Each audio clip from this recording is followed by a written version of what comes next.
couple of weeks, and then I realised that he had 25 family members already living with him. Then I went to put in the cherries, and he tried to charge me $300 rent. So I thought I might as well take the over chances and go and live on my own again. So, but they were a massive influence on me. Lived at the Mateo mansion for a while. Yeah, it was a big mansion.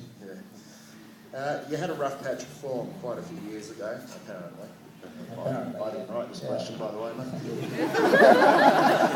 And were sent back to the Waffle for a few games. Yeah. When things aren't going your way, how do you stay motivated and get yourself back on the top of your game?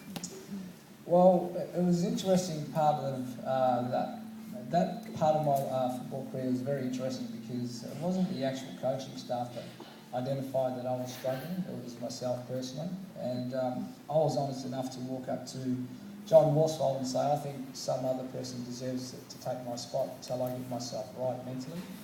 And he couldn't understand that, so I went back and played one game at West Perth, which was a different experience. But after doing that, I felt like I was refreshed. But the most important thing is that I wanted to show the playing group and the team that I work with that you have to be pretty honest about your position and where you are. And that's the reason why I was able to go back and fulfil that. And that was hard for me to go back because, I mean, I played 9 years in a row of playing AFL footy consistent for West Coast. It was a bit of a, I suppose, ego. It bruises your ego a little bit when you have to do that. So I went back and did that, and I was able to overcome that and fulfil the rest of my job. Who is the best team-orientated person you've played with, and what characteristics did that person have that made them such a team player? Besides me, I'd have to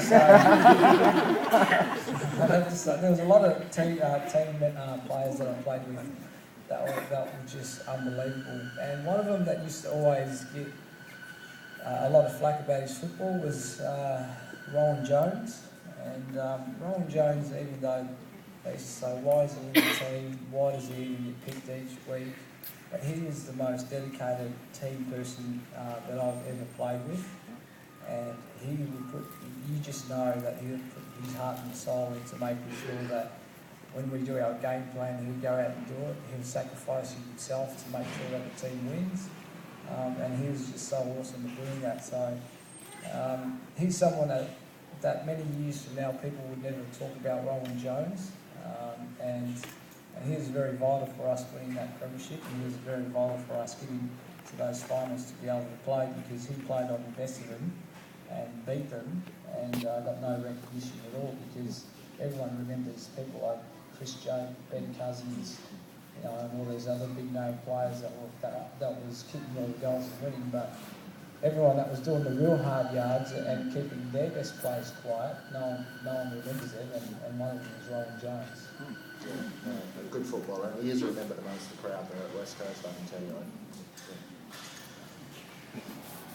Do you want to wipe them tears away then? It's kind of sad, yeah, for us West Coast supporters. Well, yeah, I think I've sung the song twice this year. it's humming it too, isn't What do you miss most since you're playing?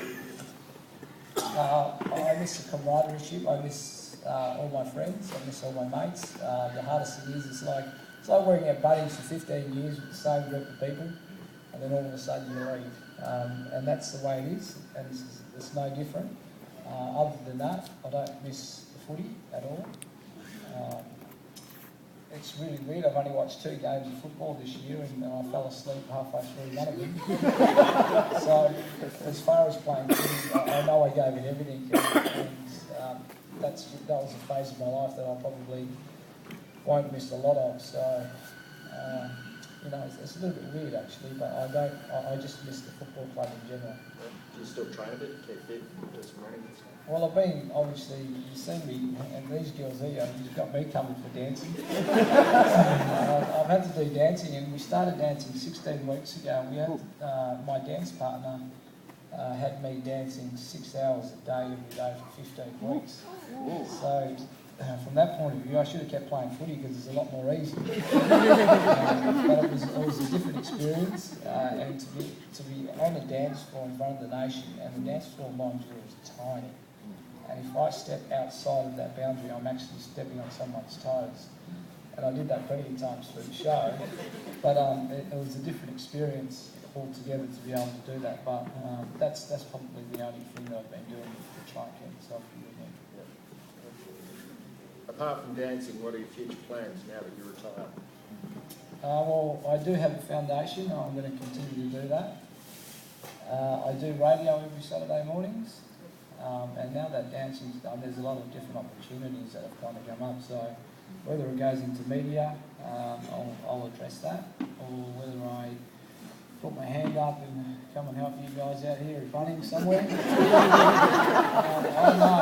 don't know. Everything's pretty unpredictable. I'm a very spontaneous person, and I kind of make my mind up on the spot, and I try and stick with it for as far as I can. I'm sure Dominic could have a job for you if ever you needed one. I'll push a wheelbarrow, that's about it.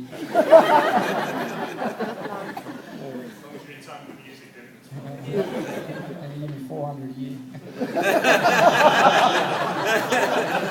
Plus bonuses. Now this next question, I'll put a rider on this before I ask you the question. It's from one of our leadership group who's a Fremantle supporter, and no one likes him, but I'll ask the question.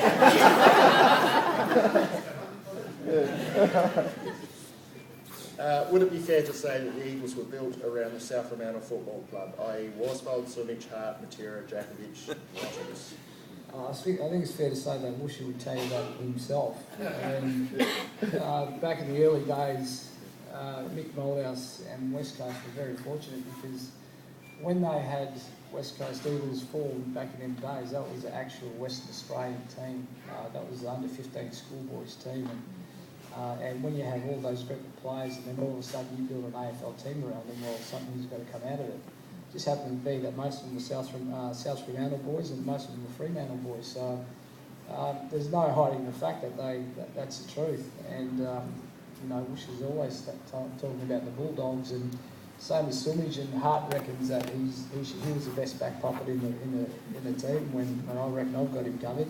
And we're talking about Matera, Jakovic and Rodders and all these type of blokes. They are quality players, and they were the forefront of creating West Coast Eagles. They were a great side. And the final question, as a kid, you play football as a hobby. As you get older, does it become a job? And if so, how do you continue to enjoy it? That's a fairly good question, because it does become a job. When I first went to West Coast, I had this massive dream that all I'm going to do is, I'm not going to train, I'm just going to go out and play. And then all of a sudden, we had to do this training phase for 4 months. And that was the worst part. The pre-season training is enough to turn you off footy. The training regime, we have to train 4 times a day, every day. And our running is, they don't run like the old days where you go and run and train for 3 days out of the week. It's like athletics now, so the boys have to run, and these are people like Dean Cox that are running 2Ks at 6 minutes 30. That is for lying. And during a game, they'll probably cover 20 to 22 Ks a game. So these boys are super fit, and that's why you just see them so quick, so big, so strong, and football's changed because of that. And I think because of that, it's become a serious job. And now that there's 2 other teams coming in, you'll see a lot of footballers now making decisions specifically on a financial point of view, and not a, I suppose, loyal or honest point of view. So that's what work does, and that's what money does, and that's what's happening with our game today. And sometimes it's sad, but sometimes that's just the truth, and that's where the footy's going these days. All right. On behalf of our team, David, thank you. I'd just like to ask you to hang around for a while. Dominic's going to come back up and make some presentations. No worries.